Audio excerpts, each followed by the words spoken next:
Hello student.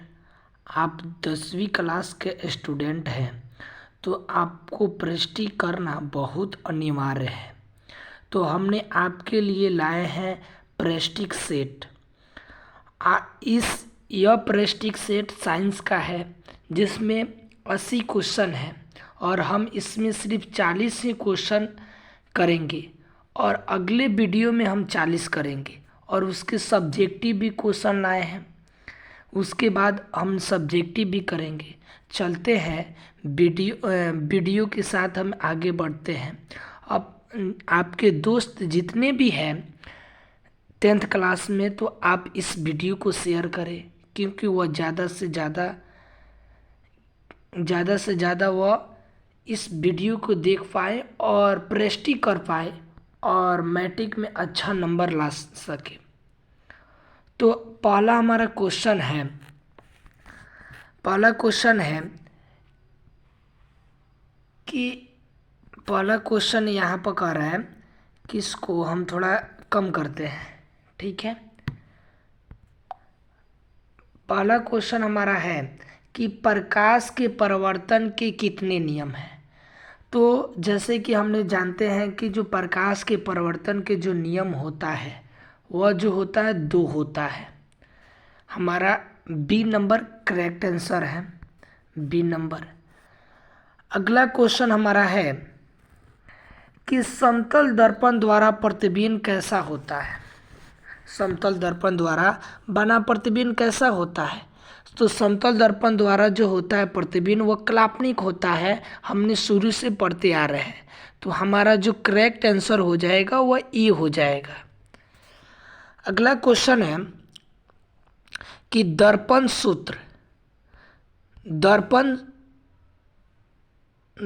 का सूत्र है। तो ये जो दर्पण का सूत्र है तो पहला अगर इसकी बात करें हम बी का तो हमारा बी भी है, सही है। और ए का बात करें तो ए का भी सही है।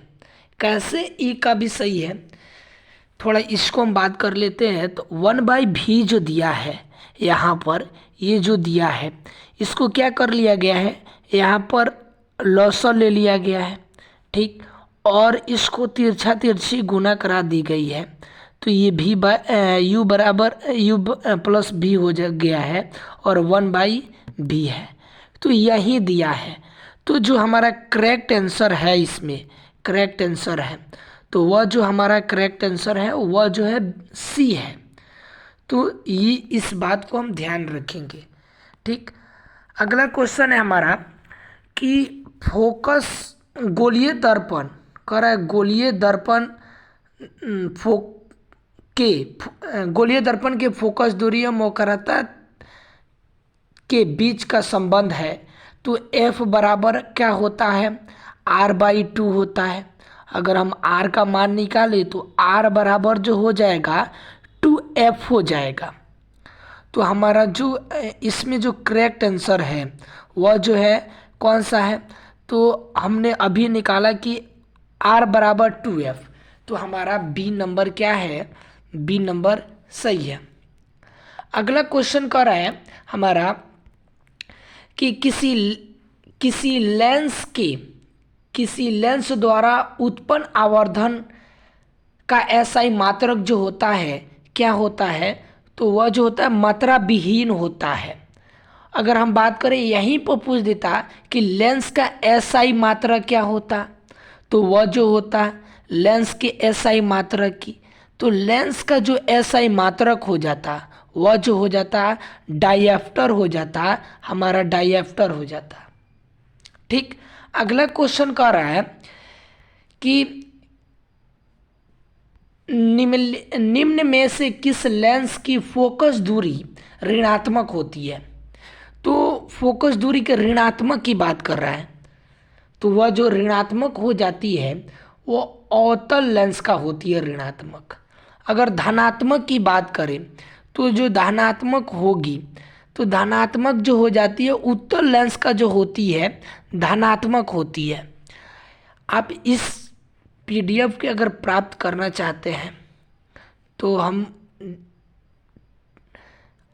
आप इस नंबर पर एसएमएस करें, आपको पीडीएफ मिल जाएगा, फ्री में पीडीएफ मिलेगी।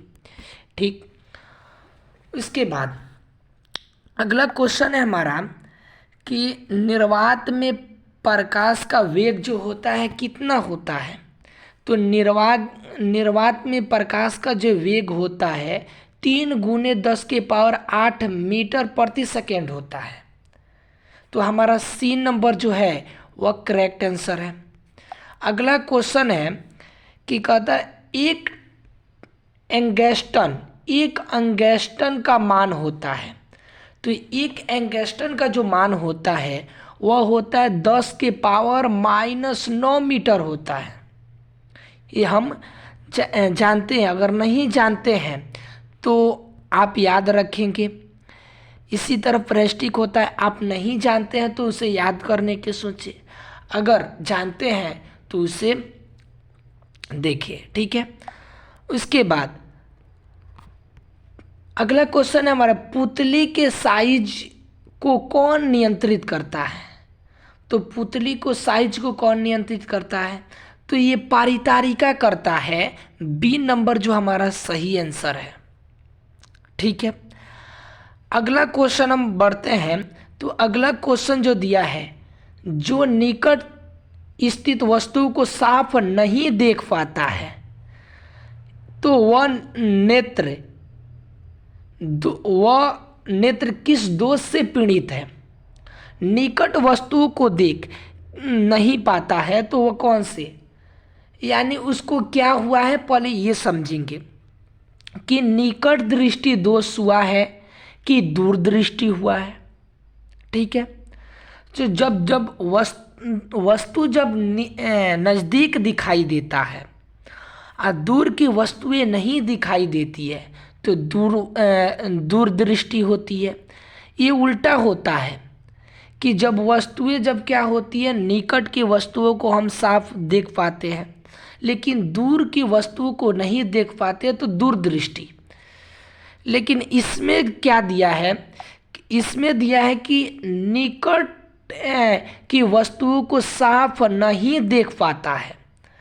तो ये जो नहीं देख पाता है, इसके कहने का मतलब है कि निकट दृष्टि दोष हुआ है, निकट दृष्टि दोष हुआ है। तो हमारा करेक्ट जो आंसर हो जाता है वह जो हो जाएगा बी नंबर, जो हमारा करेक्ट आंसर हो जाएगा बी नंबर। अगला क्वेश्चन है हमारा कि श्वेत रंग कितने रंगों से मिलकर बना होता है। आसान क्वेश्चन है ये, कितने रंगों से मिलकर बना होता है। तो ये जो होता है हमने पढ़ा था कि 7 रंगों से मिलकर बना होता है, 7 रंगों से मिलकर बना होता है। ठीक, अगला क्वेश्चन हमारा है कि वायुमंडल में कौन सा प्रकीर्णन अधिक प्रकीर्णन होता है। तो वह जो प्रकीर्णन जो होता है किसका अधिक होता है, तो लाल का जो प्रकीर्णन होता है अधिक होता है। अगला क्वेश्चन हमारा है कि विद्युत क्या कर रहा है कि विद्युत धारा का एसआई मात्रक जो होता है क्या होता है, एम्पियर होता है। अगर हम बात करें कूलम्ब की किसका एसआई मात्रक होता है, तो आवेश का होता है, आवेश का होता है। उसके बाद हम वाट की बात करें तो शक्ति का एसआई मात्रक होता है। ठीक, उसके बाद वोल्ट जो होता है, वोल्ट ये किसका एसआई मात्रक होता है, तो वोल्ट जो होता है विभवांतर या विभव के एसआई मात्रक होता है। कह रहा है कि विभवांतर को किस यंत्र से मापने हैं, यानी मापते हैं। तो विभवांतर को वोल्ट मीटर से मापते हैं। ओम मीटर को किससे मापते हैं, ओम मीटर को, तो ओम मीटर को मापा जाता है आवेश करें कि विद्युत धारा को मापा जाता है, विद्युत धारा को मापा जाता है। ठीक, अगला क्वेश्चन हमारा है कि कौन विद्युत का सबसे अच्छा चालक है। ये क्वेश्चन है कि सबसे अच्छा चालक कौन सा है। तो सबसे अच्छा जो चालक होता है वह जो होता है चांदी जो होता है सबसे अच्छा चालक होता है, तो ये नंबर हमारा सही है। अगला क्वेश्चन कह रहा है कि चाल का प्रतिरोध बढ़ता है। चाल का प्रतिरोध बढ़ता है जब क्या होता है, पहला ऑप्शन कह रहा है कि तापक्रम घटाने से, तापक्रम बढ़ाने से। तो जब तापक्रम क्या होता है, जब घटाया जाता है तो उसका बढ़ता है, तो ये नंबर हमारा सही है। अगला क्वेश्चन है कि किसी धारावाही सीधी लंबी प्रकृति के भीतर चुंबकीय क्षेत्र क्या होता है, सिरे पर बढ़ता है, यानी सिरे पर घटता है, सभी बिंदुओं पर समान होता है। तो ये जो होता है, कह रहा है कि क्वेश्चन थोड़ा इसको ये क्वेश्चन फिजिक्स का है, देखते हैं। किसी धारावाही सीधी लंबी परिनालिका के भीतर चुंबकीय क्षेत्र शून्य होता है, सिरे पर घटता है, सिरे पर बढ़ता है, सभी बिंदुओं पर समान होता है। तो आप इस क्वेश्चन का जवाब हमें कमेंट करके बताएंगे कि कौन सा जो हो जाएगा, इस 17 नंबर का क्वेश्चन कौन सा करेक्ट हो जाएगा। ठीक, उसके बाद अगला क्वेश्चन कह रहा है कि चुंबकीय क्षेत्र रेखा चुंबक को किस ध्रुव से मापी जाती है। तो उसको जो मापी जाती है वह उत्तरी ध्रुव से मापी जाती है। ये करेक्ट आंसर है हमारा। अगला क्वेश्चन है कि चुंबकीय क्षेत्र का एसआई मात्रक जो होता है वह क्या होता है, तो टेस्ला होता है। ये नंबर सही है हमारा, जो क्या है, ये नंबर जो है सही है। अगला क्वेश्चन है हमारा कि प्रतिवर्ती विद्युत धारा की आवृत्ति का एसआई मात्रक क्या होता है। तो आवृत्ति का एसआई मात्रक जो होता है, हर्ट्ज होता है। हमने पढ़ा था 9th क्लास में, 9th में हमने पढ़ा था। तो ये जो हो जाती है, ये नंबर हमारा करेक्ट आंसर है। अगला क्वेश्चन है कि निम्न में से कौन बायोगैस ईंधन का स्रोत नहीं है, यानी बायोगैस से नहीं बनाया जाता है। तो वह जो होता है नाभिकीय ऊर्जा जो है नहीं है। तो हमारा जो है सी नंबर सही है। अगला क्वेश्चन कर रहा है कि डीजल का प्रयोग किया जाता है। तो हम क्या करते हैं, डीजल का उपयोग कहाँ कहाँ करते हैं। तो डीजल का उपयोग भारी वाहनों में करते हैं, रेल इंजनों में करते हैं, विद्युत उत्पादन में, तो हम सभी में करते हैं। तो हमारा डी नंबर जो हो जाएगा करेक्ट आंसर हो जाएगा। अगला क्वेश्चन कर रहा है कि सौर कुकर के लिए कौन सा सर्वाधिक उपयोग किया जाता है। तो किसके लिए किया जाता है, तो वह जो हमारा करेक्ट आंसर हो जाता है वह हो जाएगा अवतल दर्पण। अवतल दर्पण के लिए सौर कुकर में किया जाता है। इसी में हजामती दर्पण के रूप में किया जाता है, हजामती दर्पण के। और इसी को मरीजों के नाक कान जांच करने में किया जाता है। इसका उपयोग उत्तल दर्पण का उपयोग जो किया जाता है, उत्तल दर्पण का उपयोग, तो उत्तल दर्पण का जो उपयोग किया जाता है वह वाहनों के साइड मिरर में किया जाता है। साइड मिरर में किया जाता है, साइड मिरर में। ठीक है, अगला क्वेश्चन हमारा है कि चीनी का रासायनिक सूत्र क्या है। बहुत आसान क्वेश्चन है। चीनी का रासायनिक सूत्र क्या होता है, तो चीनी का रासायनिक सूत्र होता है C12H22O11। तो हमारा सी नंबर जो है वह करेक्ट आंसर है। उसके बाद अगला क्वेश्चन, इसमें जो अगर हम बात करें तो चीनी का हम बोले हैं। उसके बाद ग्लूकोज का जो ये होता है C6H12O6 होता है। अगला क्वेश्चन है रासायनिक अभिक्रिया के दौरान किसी पदार्थ में ऑक्सीजन का योग होता है तो उपचयन होता है। अगर ऑक्सीजन का योग नहीं होता तो क्या होता, तो उसको हम क्या करते, अपचयन अभिक्रिया कहते, अपचयन अभिक्रिया कहते, चयन अभिक्रिया कहते। उसके बाद अगला क्वेश्चन है हमारा,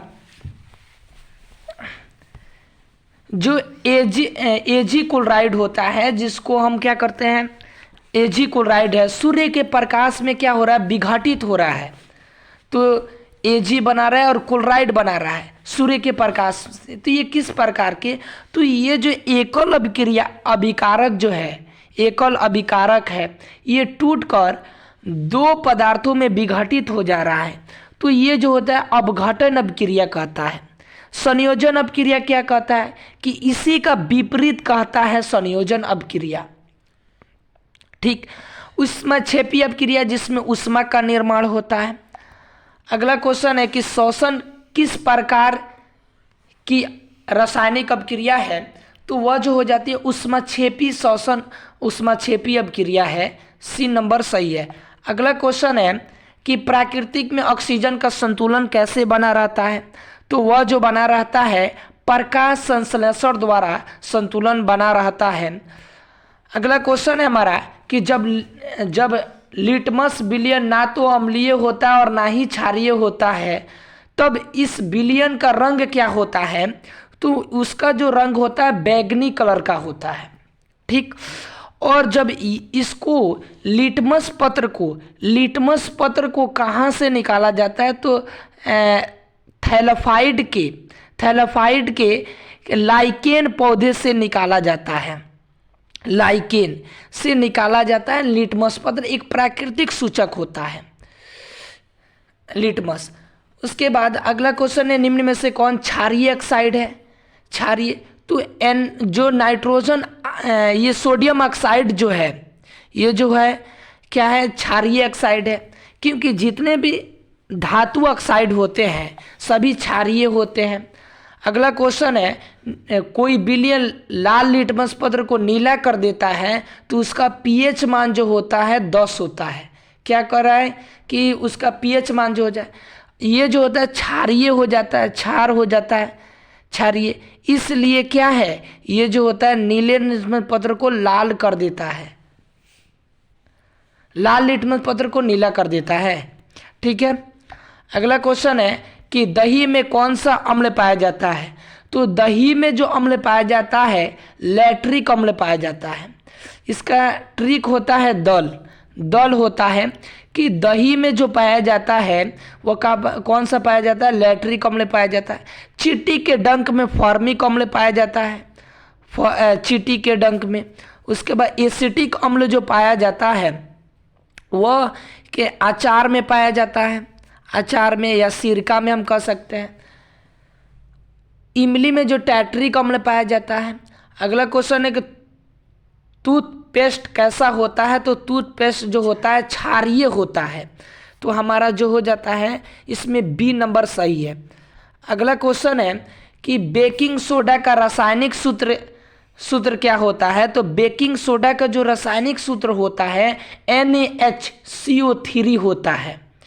ठीक, और इसको जो कहा जाता है कास्टिक जो पोटास का कास्टिक सोडा इसको कहा जाता है। ठीक। अगला क्वेश्चन है संगमरमर का रासायनिक सूत्र क्या है, तो CaCO3 है। CaCO3 है तो ए नंबर सही है। अगला क्वेश्चन है हमारा कि साधारण ताप पर फास्फोरस का अणु सूत्र जो होता है P4 होता है। क्या होता है, P4 होता है। ये हमारा जो है करेक्ट आंसर है। अगला क्वेश्चन है कि एक्वा रेजिया जो होता है HCl और HNO3 का अनुपात क्या होता है, तो इसका अनुपात क्या होता है, 3 अनुपात जो होता है 3:1 होता है। ठीक, तो हमारा ए नंबर जो हो जाएगा ये जो हो जाएगा सही है। अगला क्वेश्चन है निम्नलिखित में से किसे चाकू से काटा जा सकता है, चाकू से, तो बहुत ही क्या है, बहुत ही शानदार क्वेश्चन है। ये जो है कैल्शियम जो होता है चाकू से काटा जा सकता है। इसी का मित्र होता है पोटेशियम, जिसको चाकू से काट सकते हैं हम, पोटेशियम। इसके बाद सोना की परमाणु संख्या कितनी होती है, तो सोना की परमाणु संख्या कितनी होती है, तो सी नंबर हमारा सही है, 79 होती है। ठीक, सी नंबर हमारा क्या है, सही है। इसके बाद अगला क्वेश्चन है हीलियम कैसा तत्व है। हीलियम, तो हीलियम जो होता है, हीलियम क्या होता है, हीलियम, नियॉन, आर्गन, केप्टॉन, जेडॉन, रेडॉन जो होता है ये जो होते अक्रिय तत्व होता है। तो हमने ये 40 क्वेश्चन क्या किया, देख लिया। अगर आप अगले वीडियो में अगर मिलना चाहते हैं तो हमारे चैनल को सब्सक्राइब करें।